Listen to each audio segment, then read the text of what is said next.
It's the Zach Sang Show. Dan's here, I'm here, and Jess Kent is here. Hello.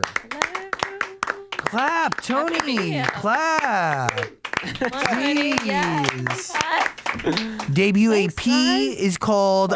You call it an AP? EP is called My Name is What's an Jess AP? Kent. AP is like the Associated Press, but the EP is an Okay. extended play, which That you one. released, That's what it is. called My Name is Jess Kent. How are you? I'm good. I'm really, really good. Yeah, I mean, I'm not very creative with EP titles. you don't need to be, and you really are. You are introducing yourself to everybody, and you say, "Hey, my name is Right. blank" when you first get to know somebody. Right. That's literally like how it came about. It started off like as a joke, and then we were just saying it like so much that Yeah. like throughout the process of making it, it was like, okay, well, we've got to make like a little time capsule of like this year or like however long that period of time was. Yeah, Like that's kind of how we were seeing it. that's good. And we're like, okay, well, this is the first like body of work that we're putting out. So, This is like chapter kinda one. made sense.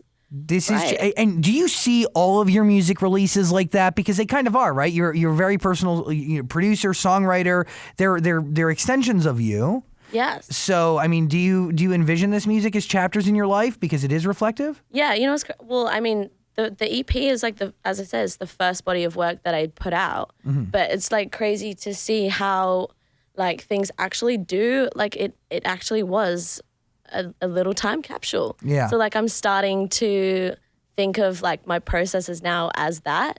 So, you know, we're making the record now, like we're writing, and like you see like chunks of time because it takes time to process like things that happen in your life or like, you know, like how you feel, you know. Yeah. So I always find that like something from like, I don't know, 2 months ago or whatever, it happens and then you like process it and then you write a song about it and it automatically ends up being like that little chapter of life because that's what is happening. Yeah. So, okay. You know? You'll live like a couple months of life and then you'll take 2 months to process it all? Or are we talking about like 1 or 2 events that takes you 2 months to process? I think it's like an accumulation. Like the 5 songs on the EP, for example, like the first one that I wrote was Get Down. That was when I was living in my hometown and I was like really frustrated with like trying to get gigs and like the music scene isn't like huge there, right? So it's kind of Australia.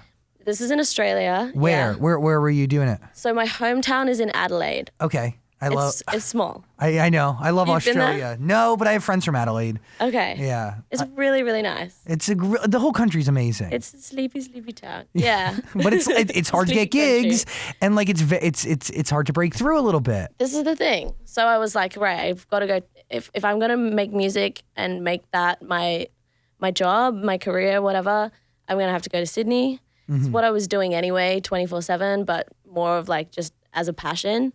So I was busking, whatever.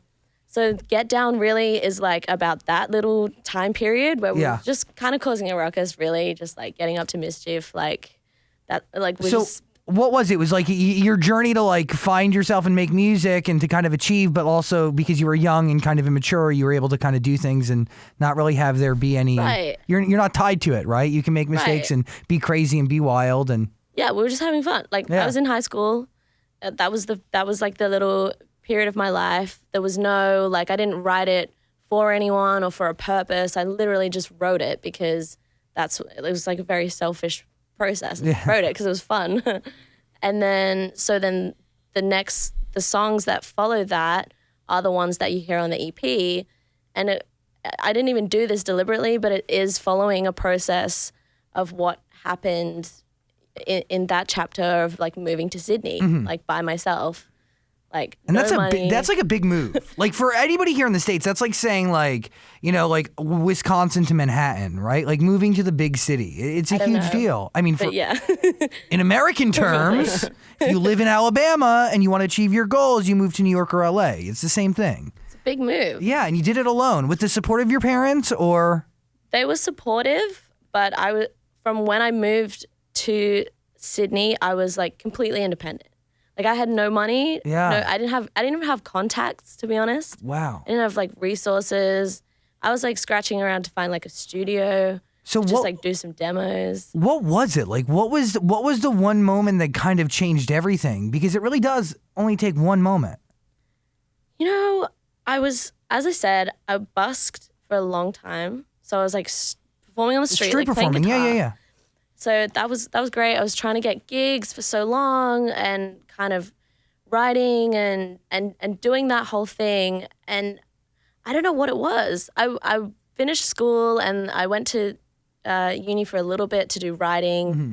I was doing like creative writing and like, That's what you do? And like you had nowhere else to go? Yeah. for me, like language is a big thing. Yeah. And I just did music as well. So I think there was just a moment where I was like, I can't do both.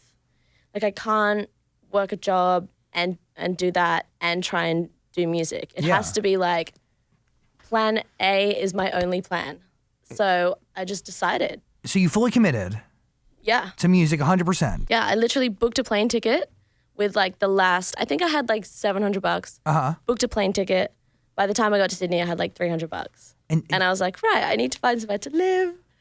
And you were able to live. Okay, so you have $300 in your pocket. You're in Sydney. That's crazy to me. But like, who was it? So Get Down is the first single that you really released. Is that like the first big one? yeah, so we had I had a manager, but we had no like label or like, so we have this alternative radio like in Australia where you can like upload tracks and if it gets picked up, it gets picked up kind of thing. Oh, that's really cool. And so so it's cool that they have that, but you kind of just throw caution to the wind and it's just like you don't know what's going to happen from that. Well, and you also have to like solely rely on the actual song, right? Like the music, the integrity is actually there. It's not muddled by anything else. Well, we didn't have, there wasn't even a video. Like there was nothing about me online at that point whatsoever. And then the first video that we put up was actually, we wanted to do a lyric video and then maybe a music video. And we started doing like emojis. It's great. I don't know if you've seen seen it, but that's kind of, that triggered a little bit like online because like people were just like blogging about it because I was just, because like for me, like language is such a thing. So we started by putting all these emojis like in the video and then like realized that kind of the actual lyrics were just not really necessary. You don't need it. We call it a lyric video, but it's actually an emoji. That's awesome. Video. That is so 2017. So that, yeah, it's great. it's all the internet. Yeah, that's awesome. That makes me happy. So what made you write the song Trolls then? Were you getting a lot of hate after you started like getting more popular? Sometimes. So I say I write songs about things that have happened, but also inspiration for songs can come from like trying to foresee something and like processing that. So like there's a song on the EP called The Sweet Spot where I'm like singing about like don't lose yourself because maybe I can like in that present moment I'm like trying to think about my why am I doing this or whatever, you know, and so I'll write a song about that. Trolls is kind of similar in that sense in that like in the sense that I don't get hate really on the internet, which I'm so grateful for because I'm like so terrified for like if and when that starts to happen, I don't know. But I think it's more of just a universal thing that like that is just the internet. That's just that's not just me. That's kind of everyone. If you have social media, if you have Facebook, if you have like everybody has a troll, yeah. There's group chats. There's like you might not even necessarily see it all the time, but like I think we just live in a culture that is so like judgmental heavy. And people can hide behind their computer screens and just say whatever they want. Right. You can just be anonymous. Like one of the lyrics is animosity bred by anonymity. Kind of a tongue twister. Went way over my head, yeah. But you know, if you're anonymous, you can do anything. If you're hiding behind a screen, then I think people feel a lot more like they can just say whatever and they don't think about the repercussions. Because it's a level of protection. Yeah, there's a real person on the receiving end of whatever you're putting out. Yeah. So I just kind of wanted it to be just a universal thing about like protect this online world because it may not be real in the tangible sense, but the people involved are real. So and they have feelings. We have feelings. Person. What started your relationship with Chris Martin?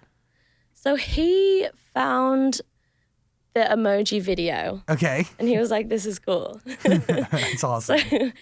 So he tweeted me like a year ago, like when we first put like the video out. Yeah.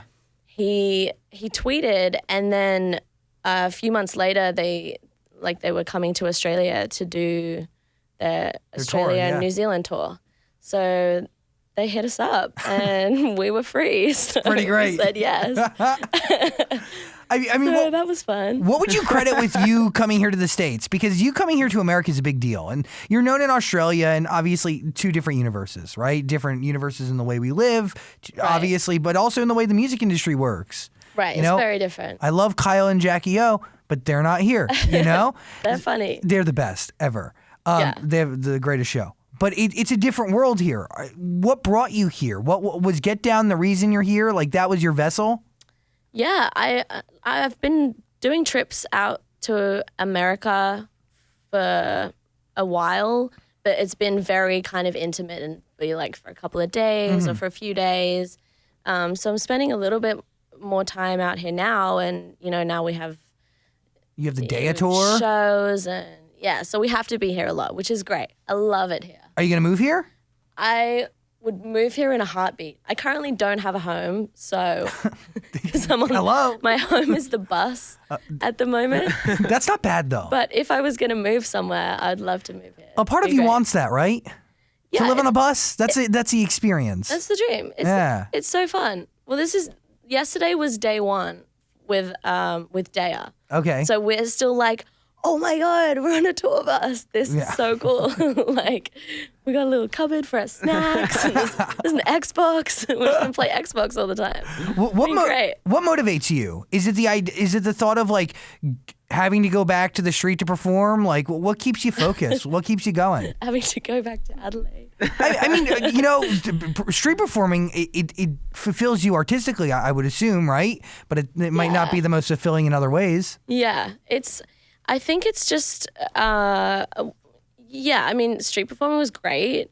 One thing that we learned was like how to really connect with people, because if you're on the street and you're walking past, You better be amazing, and you better catch my attention no one has and to bring stop me if in. they don't want to, right? Nope. They don't have to give you the money. Do you know what I mean? So we actually, that was really great for me as an artist to really think about my why. And honestly, like, the motivation hasn't really changed that much, because it's about connecting.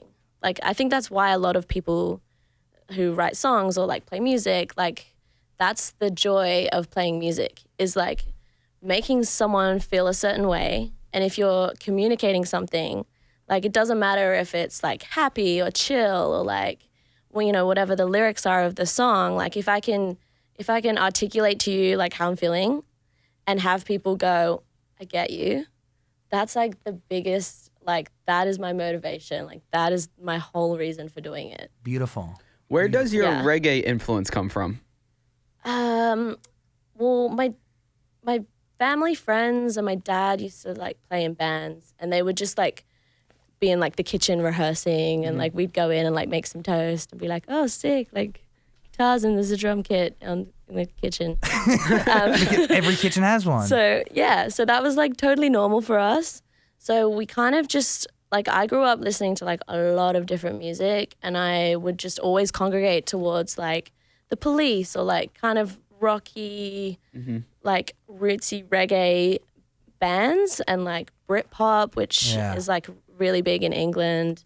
It's or pop music. I mean, it's the best there ever. Britpop. I mean, you call it Britpop. I just admire the music there.